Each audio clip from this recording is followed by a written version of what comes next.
আলহামদুলিল্লাহ আলহামদুলিল্লাহি রাব্বিল আলামিন ওয়াল আকিবাতু লিল মুত্তাকিন ওয়াসসালাতু ওয়াসসালামু আলা রাসূলিহিল কারীম আম্মা বাদ। আলহামদুলিল্লাহ, পবিত্র লাইলাতুল বরাত, সেই লাইলাতুল বরাতের গুরুত্ব নিয়ে আমি আগের ভিডিও বলেছি।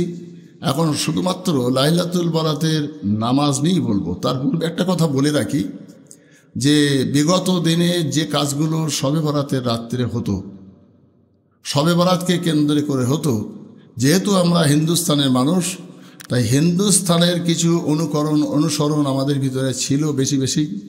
আর থাকার জন্যে ঠিক পুজোর মতো করে পটকা ফাটানো, বাজি ফাটানো, কবরে গিয়ে ধূপ ধুনো দেওয়া, ঘরের আনাচে কানাচে মোমবাতি ধূপবাতি জ্বালানো, এসবগুলো নিঃসন্দেহে একটা শিরকি এবং কুফরি মনোভাব এবং কুফরি কাজ। এগুলোর সম্পূর্ণ আমরা বিরোধী। আমরা আহলে সুন্নাত ওয়াল জামাতের মানুষ, আমরা চাই যে কবরে আলো দিতে হবে, কবরে লাইট দিতে হবে, কবরে তার জ্যোতি পৌঁছাতে হবে। সেটা কিসের জ্যোতি? মোমবাতি, সেটা ফুলঝুরি, সেটা পটকা না। সেখানে আওয়াজ দিতে হবে কোরআন এবং হাদিসের দোয়া দরুদের, আর কবরবাসীর কাছে পৌঁছে দিতে হবে যে আলো, সে আলোটা হলো নামাজ, রোজা, দোয়া, দুরূদ, তাসবিহ। আর আল্লাহ রাব্বুল আলামিনের পাক কালামের থেকে বেশি নূর, রসুলের নামে দরুদ পড়ে যে নূর তৈরি হবে, সেই নূরের থেকে আমাদের দুনিয়ার মোমবাতির আলোটা বেশি তেজ কোনোদিনই হবে না।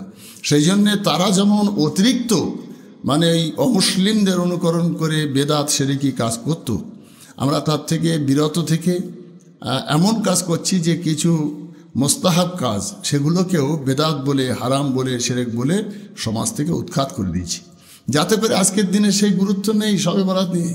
মানুষের যে উন্মাদনা, বাচ্চাদের যে আনন্দ উৎসব, এবং বেশ কম বয়সী 12, 14, 15 বছরের ছেলেরা জানতো যে মেয়েরা যে আজকে শবে বরাত। কেন না? মা দুটো হালুয়া রুটি করবে, মা একটু গোশত রুটি করবে।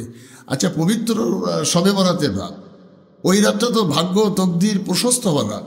তা আমি যদি আমার বাচ্চাদের, আমার বাড়ির আশেপাশের এতিম দুস্থ গরিব বাচ্চাদের একটা হালুয়া, একটা রুটি দিই, সে যদি খেয়ে খুশি হয়, আমার জন্য দোয়া করে, তার আত্মাক দোয়া করবে, তাহলে আমার কি ওই রাত্রে এই দানটা আল্লাহর দরবারে কি বেদাত হয়ে গেল? নিঃসন্দেহে নয়। আমার মনোভাব ভালো থাকবে যে আজকে ভালো রাত, ভালো দিন, সেই দিনে হালুয়া করে, রুটি করে আমি বাচ্চাদের খাওয়াবো, আমি খাবো। এবং ভালো তো খেতেই বলা হয়েছে যেরকম গুরুত্বপূর্ণ রাতে। এবং সেখানে গোশ রুটি তৈরি করে যদি নিজেরা এবং নিজের আশপাশের মানুষদেরকে একটা দুটো করে দিয়ে তাদের কাছ থেকে খাইয়ে খুশি করে যদি দোয়া নেওয়া হয়, আপনি আর আমি নিঃসন্দেহে জানি যে যখন হালুয়া রুটি বন্ধ হলো, যখন গোশ রুটি বন্ধ হলো, যখন সেই শবে বরাতের যে গুরুত্ব, বাচ্চাদের যে মনের উৎফুল্ল এবং আনন্দ, সে সব যখন বিলীন হয়ে গেল, কোথায় দিয়ে শবে বরাত এলো, কোথা দিয়ে চলে গেল, মানুষ বুঝতে পারল না। সেই জন্যে নিঃসন্দেহে এটা পবিত্র রাত, দোয়া কবুলিয়াতের রাত, মোতাবারক রাত। সেই রাতে ভালো খেয়ে, ভালো খাইয়ে এবং বাচ্চাদেরকে খুশি করে, আশপাশের মানুষকে খুশি করে তাদের কাছ থেকে দোয়া নেওয়ার জন্যে আল্লাহ রাব্বুল আলামিন ওই মানুষগুলোর কশ্চিনকালে অন্যের কষ্ট দেবে না যারা অন্ন দান করেন।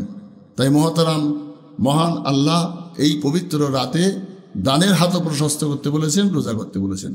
তাই যদি আমি আর আপনি জানি, বৃহস্পতিবারের রাত্রে যদি শবে বরাত আমাদের হয়, তাহলে বুধবার, বৃহস্পতিবার, শুক্রবার, কিংবা বৃহস্পতিবার আর শুক্রবার দুটো রোজা করুন। সেই দুটো রোজা নফল হলেও 1 বছর আগের এবং 1 বছর পরের গুনাহ আল্লাহ মাফ করে দেবেন, এবং নফল ইবাদত করার সমান নেকি দেবেন। তাহলে দুটো রোজা, এবং সেই রোজা অবস্থায় আমার আমলটা আল্লাহর দরবারে যখন ফেরেশতা নিয়ে যাবে লাইলাতুল বরাতের শেষ রাতে, অর্থাৎ সেই রাত্রে আপনি আমি এই লাইলাতুল বরাতের নামাজ আদায় করব।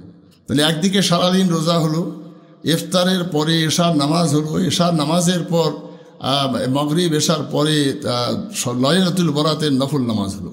তাহলে রোজা এবং সেই সঙ্গে দান, এই যে হালুয়া রুটি, গোশত রুটি মানুষকে দেওয়া, নিজেরা খাওয়া, ভালো খেয়ে ভালো পরে আল্লাহর কাছে ইবাদতে মগ্ন হয়ে নামাজ পড়ে, তাহলে রোজা, নামাজ, দান এসবের মাধ্যমে গাছটাকে সুন্দর তৈরি করে ফলাতেই হবে, এই বিশ্বাস রেখে আপনার রাত্রে কম বেশি 2 রেকাত করে 12 রেকাত নামাজ, 4 রেকাতে সালাম ফেরাতে হবে। আর সংক্ষেপ সময়ে দোয়া দরুদ বেজোড়ভাবে পড়ে দোয়া মোনাজাত করতে হবে। আবার 4 রেকাত ঠিক সেই একই সিস্টেমে। তো সেই নামাজ পড়ার প্রথমত 2 রেকাতের নিয়মটা আমি বলছি। বললে 12 রেকাত নামাজ পড়া সহজ হবে। কেউ বেশি পড়তে পারে, কমও পড়তে পারে, কিন্তু সাধারণত আমরা এগুলো পড়ি। তো বেশি কম পড়ার জন্য নিষেধ নেই। এবং সে যদি 8 রেকাত নামাজ পড়ে 4 রেকাত তাহাজ্জুদ পড়ে তাও অসুবিধে নেই। সে যদি 12 রেকাত নামাজ পড়ে ফের যদি সে 12 রেকাত তাহাজ্জুদ পড়ে কোনো সমস্যা নেই। তাই তাহাজ্জুদও পড়তে পারবে, সেই সঙ্গে লাইলাতুল বরাতের নফল নামাজ পড়বে। সিস্টেম নিয়াত হলো আমি কেবলামুখ হইয়া 2 রেকাত লাইলাতুল বরাতের নফল নামাজ পড়ছি। আল্লাহু আকবার। আউযু বিল্লাহি মিনাশ শাইতানির রাজীম। বিসমিল্লাহির রহমানির রহিম। সুবহানাকা আল্লাহুম্মা ওয়া বিহামদিকা ওয়া তাবারাকা ইসমুকা ওয়া তাআলা জাদ্দুকা ওয়া লা ইলাহা গায়রুক। আলহামদুলিল্লাহি রাব্বিল আলামিন আর রহমানির রহিম। মালিকি ইয়াউমিদ্দিন। ইয়্যাকা না'বুদু ওয়া ইয়্যাকা নাস্তাঈন। ইহদিনাস সিরাতাল মুস্তাকিম। সিরাতাল লাযীনা আন'আমতা আলাইহিম গায়রিল মাগদুবি আলাইহিম ওয়ালাদ-দাল্লিন।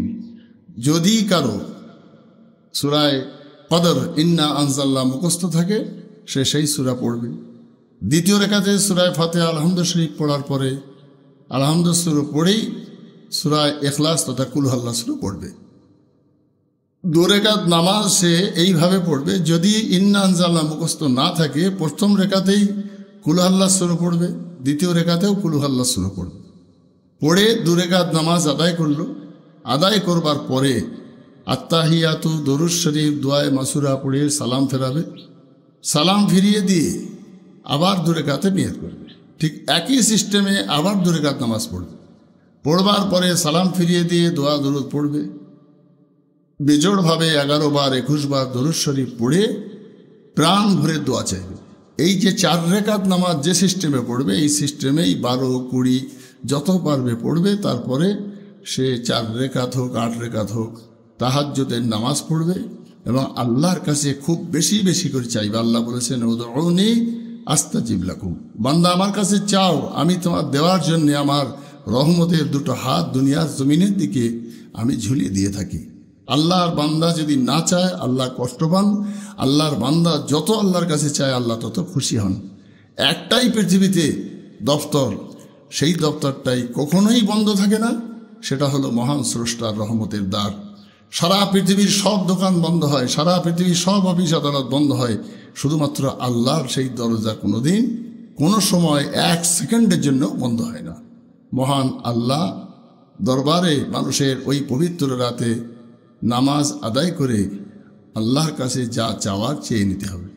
তাই শিরক কুফরি বেদাত ভেবে সব কাজকে সমাজ থেকে তুলে না দিয়ে মুস্তাহাব কাজগুলোকে মুস্তাহাবের জায়গায় রেখে ভালো কাজগুলোকে ভালো জায়গায় রেখে নিঃসন্দেহে বেদাত এবং মুশরিকানা কাজগুলোকে আমাদের সমাজ থেকে উৎখাত করে দিয়ে বেশি বেশি করে নামাজ, বেশি বেশি করে কোরআন তেলাওয়াত, বেশি বেশি করে দানের হাত প্রশস্ত করে বেশি বেশি করে তসবিহ তেলাওয়াত, রসুলের দিদারের জন্য দোয়া দরুদ পাঠ করে আল্লাহর কাছে রোনাজারি করা এবং শবে বরাতের রাতের মূল্যবান রাতকে মূল্যায়ন করা।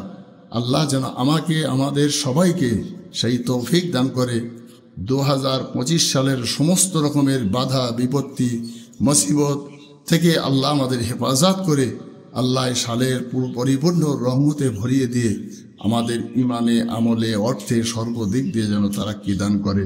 আমিন সুম্মা আমিন। ওমা তৌফিক ইল্লা বিল্লাহ।